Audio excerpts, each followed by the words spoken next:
after making arrangements for his father's coffin to be safely stored until he was ready for it. Smoke walked down to the far end of the station platform, where the bodies of the men he had shot had been laid out as if on display. Each one had its arms folded across his chest. The eyes were open on two of them. The third had only one eye open, the other having been destroyed by the entry of the bullet. There were two men standing there, looking down at the bodies.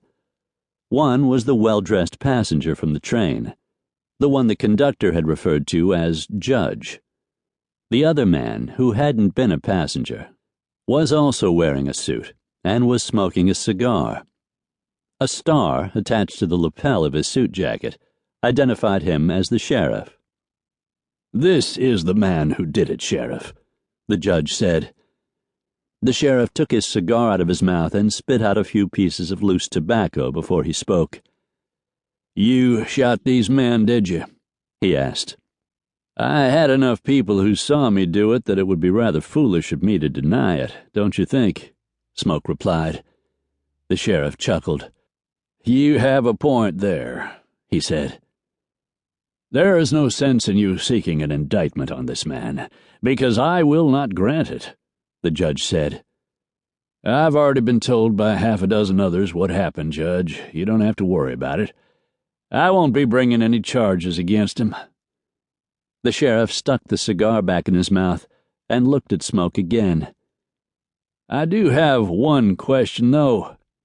"What would that be?" Smoke asked. "Why? Why did you take a chance like that?"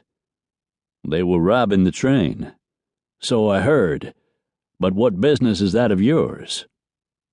"It would have been my business if they started taking money from the passengers.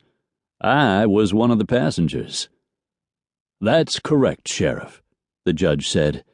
"Jimmy Dill announced the moment he stepped onto the train that it was their intention to rob the passengers, regardless of what might have been in the express car." The sheriff stuck the cigar back into his mouth and stared at Smoke for a long moment. That was when Smoke recognized him. This was Paul Sadler. But Smoke had changed a lot more than Sadler had over the intervening years, so he knew that while Sadler might find him familiar, he probably wouldn't be able to place him. "Are you going to need me any more, Sheriff?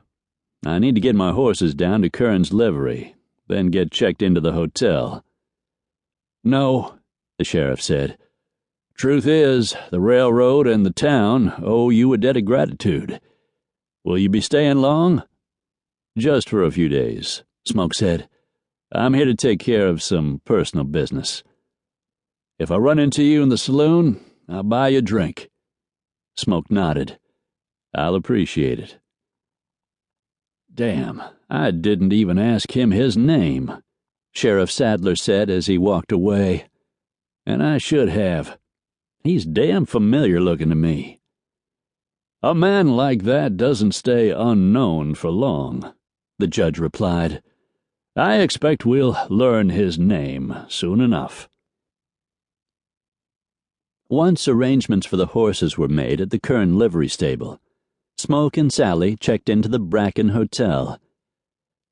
"Mr. and Mrs. Kirby Jensen," the hotel clerk said as he read the entry. "Welcome to Galena." "Thank you," Smoke replied. "Why did you use the name Kirby?" Sally asked after they went upstairs. "A couple of reasons," Smoke said. "One reason is because Kirby is how I was known when I still lived here. But primarily it's because back here, I doubt that anyone has connected the name Kirby with Smoke, and I'd just as soon nobody is able to do that. I'd like to keep this visit as quiet as I can." "Ha! After that private war you had before we arrived here, just how long do you think it will be before someone puts two and two together?" Smoke smiled. "Who's going to put two and two together? I grew up here, remember?